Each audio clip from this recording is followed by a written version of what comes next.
Bismillahirrahmanirrahim. Assalamualaikum warahmatullahi wabarakatuh. Alhamdulillahirabbil alamin. Wassalatu wassalamu ala asyrafil anbiya'i wal mursalin Muhammadin wa ala alihi wa ashabi ajma'in, amma ba'd. Jamaah salat isya dan tarawih yang dirahmati Allah subhanahu wa ta'ala, di dalam Al-Quran Allah subhanahu wa ta'ala berfirman, Inna syaitana lakum adu fattakhidhuhu aduwa. Sesungguhnya syaitan itu adalah musuh bagi kalian, maka jadikan syaitan itu sebagai musuh. Di ayat ini Allah subhanahu wa ta'ala mengabarkan bahwasanya syaitan itu adalah musuh bagi kita. Dan anehnya Allah subhanahu wa ta'ala perintahkan kita untuk menjadikan syaitan sebagai musuh bagi kita. Harusnya ketika seseorang itu tahu syaitan adalah musuhnya, tidak perlu diperintah untuk menjadikan syaitan itu sebagai musuh. Tapi justru Allah subhanahu wa ta'ala menambahkan fattakhidhuhu aduwa, maka jadikan dia sebagai musuh. Kenapa Allah perintahkan yang demikian? Karena kebanyakan kita manusia walaupun tahu syaitan itu adalah musuhnya, tapi tidak menjadikan syaitan ya sebagai musuh kita. Dan di bulan Ramadan ini, di bulan yang Allah subhanahu wa ta'ala lipat gandakan pahala-pahala, maka syaitan pun juga tidak akan ridho ketika anak turun Nabi Adam, ketika orang-orang Islam, ketika orang-orang beriman mendapatkan pahala sebanyak-banyaknya di bulan Ramadan ini. Makanya syaitan pun akan mencari cara bagaimana manusia kehilangan kesempatan untuk mendulang pahala yang sangat banyak di bulan Ramadan ini. Dan walaupun kita tahu syaitan itu dibelenggu selama bulan Ramadan, tapi ada satu hal, yang satu hal ini terkadang kita lalaikan sehingga menjadi cara bagi syaitan untuk menggelincirkan kita. Ada satu ungkapan, alimun wahidun asyaddu ala syaitan min alfi abidi. Satu ahli ilmu itu lebih sangat bagi syaitan dibandingkan dengan 1000 ahli ibadah. Kenapa demikian? Ya karena al-jahilu yaf'alu binafsihi ma la yastati'u al-adu yaf'alu bi'aduwih. Karena orang yang jahil itu, orang yang tidak tahu itu melakukan terhadap dirinya apa-apa yang tidak disanggupi oleh musuh untuk melakukan terhadap musuhnya. Bayangkan satu hal yang bahkan musuh tidak bisa melakukan terhadap kita, tapi gara-gara kejahilan, gara-gara ketidaktahuan, hal ini menjadikan kita melakukan terhadap diri kita melebihi apa yang dilakukan oleh musuh kita terhadap kita. Nah makanya kalau kemudian syaitan dibelenggu, tapi kalau kemudian kita memiliki kejahilan, dan kejahilan itu tidak kita hilangkan dengan barotalabul ilmi, maka bahkan di bulan Ramadan kita akan kehilangan banyak kesempatan untuk mendulang pahala.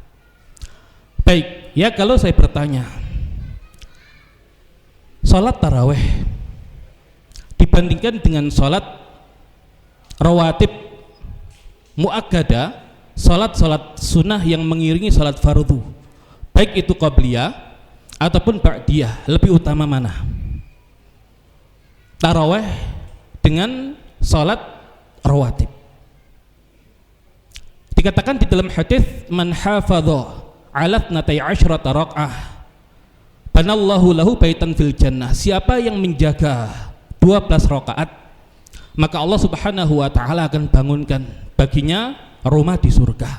Dan ulama sepakat salat sunnah rawatib itu secara keutamaan ya dia lebih utama dibandingkan dengan salat tarawih.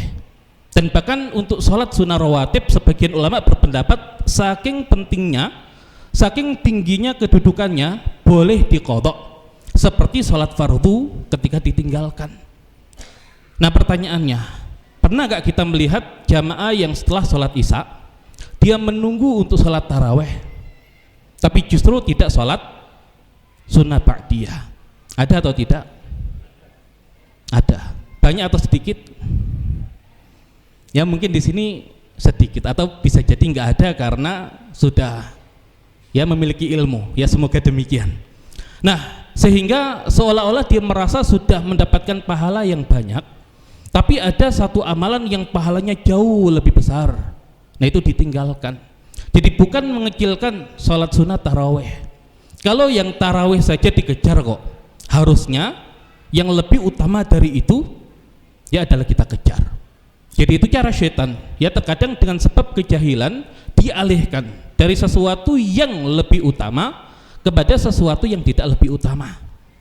Kemudian cara yang lain adalah menjadikan seseorang yang jahil itu, seorang yang tidak tahu itu merasa sudah ibadah tapi ibadahnya tidak Allah terima. Baik, kita ambil contoh ya terkait dengan sholat. Nabi Muhammad SAW bersabda, umirtu an asjuda ala sab'ati a'dhum. Aku diperintahkan untuk sujud di atas 7 tulang. Alal jabhati, ya atas dahi. Dan perawi mengatakan wa asyara ila anfihi, ya perawi mengatakan Nabi menunjuk juga pada hidungnya. Wal yadaini, dan kedua tangan, waruk bataini, dan 2 lutut, wa atrafil qadamain, dan ujung-ujung telapak kaki.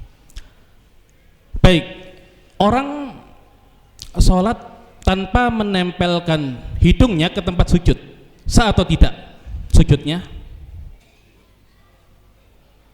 Ya, orang sholat kemudian sujud tapi hidungnya tidak menempel ke tempat sujud, sah atau tidak? Sebagian ulama mengatakan tidak sah, tapi jumhur ulama berpendapat tetap sah ya untuk hidung. Nah, sehingga kalau orang sholat pakai masker, sah atau tidak sholatnya? Sah, karena untuk hidung saja seandainya tidak menempel masih ada ulama yang mengatakan sah. Baik, kalau seandainya yang terhalang itu adalah dahi, adalah jidat. Baik, kalau ada orang sholat menggunakan sejadah, berarti terhalang antara dia dengan tempat sujudnya, sah atau tidak sah? Sah. Ya, kenapa? Karena sajadah itu tidak mahmul, ya bukan sesuatu yang kita bawa. Nah, kalau ada sesuatu yang mahmul, ya yang terbawa oleh al-musalli, oleh orang yang sholat, ya taharrak bi harakatil musalli, yang dia bergerak dengan bergeraknya orang yang sholat. Kalau dia menghalangi antara dahinya dengan tempat sujud, maka sujudnya tidak sah. Ya, jadi ada ibu-ibu yang ketika kita membahas tentang fikih sholat terkait dengan rukun sholat, ya khususnya masalah sujud, ketika kita membahas hadis ini, kemudian saya tanya, untuk ibu-ibu yang pakai mukena itu biasanya kalau sujud itu di atas tempat sujud atau dilapisi dengan mukenanya? Ya, sebagian mengatakan dengan mukena, Ustadz. Ya, kenapa? Karena tempat sujudnya itu bau, makanya ya dilapisi dengan mukena. Pertanyaannya, antum milih mana? Bau tapi sah, atau tidak bau tapi salatnya tidak sah? Nah, sehingga yang demikian kadang disadari. Nah, ini mumpung masih banyak ibu-ibu di belakang, karena yang pakai mukena ini ibu-ibu, ya insya Allah untuk yang bapak-bapak aman. Nah, hanya mereka yang biasa pakai surban, pakai selendang yang agak panjang, nah itu kalau menghalangi tempat sujudnya dan dia sujud di atas itu, ya maka itu juga menjadikan sujudnya tidak sah. Kecuali kalau selendangnya panjang, ya 10 meter misalkan, ya dia mau berdiri mau sujud dia tidak bergerak, walaupun dia sujud di atasnya, ulama mengatakan tetap sah karena tidak bergerak dengan pergerakan dia. Baik, kalau orang sujud kemudian ada kertas di tempat sujudnya, kemudian nempel di dahinya, sah nggak sujudnya? Sah, tapi untuk sujud kedua harus dilepas. Kenapa? Untuk yang pertama belum terbawa oleh dia, tapi untuk sujud kedua sudah terbawa, maka harus dilepas. Nah, satu hal yang sederhana, tapi kalau tidak diperhatikan, sholat yang kita lakukan, ya sholat yang kita kerjakan hukumnya bisa tidak sah. Faktornya apa? Faktornya kejahilan.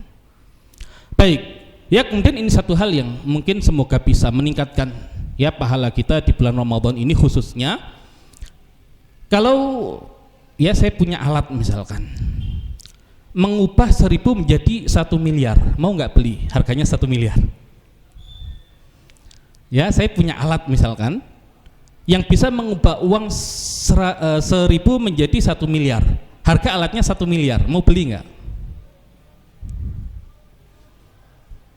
Ya kan bisa digunakan untuk mengubah 1000 berkali-kali lipat. Nah, ketika kita sholat, ada doa yang selalu kita baca ketika membaca Al-Fatihah. Ihdinas siratal mustaqim, tunjukilah kami jalan yang lurus. Baik, pertanyaannya, ketika kita membaca ihdinas siratal mustaqim, tunjukilah kami jalan yang lurus, yang kita niatkan dengan kami itu siapa? Baik, ini masing-masing merenung. Yang kita niatkan dengan kami itu siapa? Yang ada di masjid, keluarga kita, jamaah kita, kelompok kita, atau siapa? Nah, tergantung apa yang kita niatkan.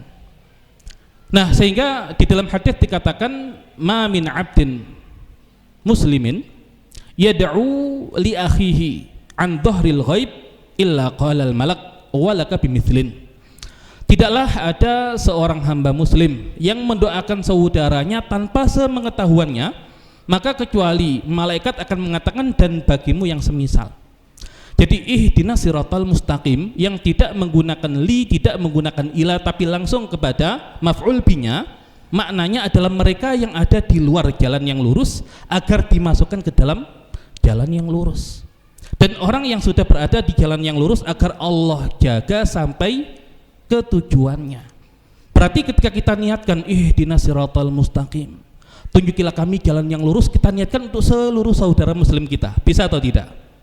Bisa. Berapa jumlah muslim di seluruh dunia? Ya, sekian miliar. Bisa tidak kita niatkan untuk manusia yang belum mendapatkan petunjuk keislaman atau orang kafir agar Allah berikan petunjuk dan menjadi orang Islam? Bisa atau tidak? Bisa. Dan berapa jumlah manusia hari ini? Ya, miliaran. Dan belum lagi kemudian malaikat mengatakan dan bagimu yang semisal. Dan berapa jumlah malaikat? Dikatakan di dalam Al-Quran wa ma ya'lamu junuda rabbika illahu, tidak ada yang tahu jumlah tentara Allah, ya tentara Rabbmu, kecuali hanya Dia. Jadi bayangkan kita hanya membaca ihdinas siratal mustaqim, kita niatkan seluruh orang Islam dan orang yang di luar Islam, dan malaikat semuanya mengatakan walaka bimithlin. Berapa pahala kita? Nah, makanya kenapa ahli ilmu itu lebih utama dibandingkan sekedar ahli ibadah. Fadlul alimi alal abidi ka fadlil qamari ala sairil kawakibi. Keutamaan ahli ilmu dibandingkan sekedar ahli ibadah maka seperti keutamaan bulan ketika purnama dibanding dengan benda-benda angkasa lainnya. Karena satu rakaatnya ahli ilmu itu bisa melebihi seluruh rakaat ya dari kehidupan seorang abid itu.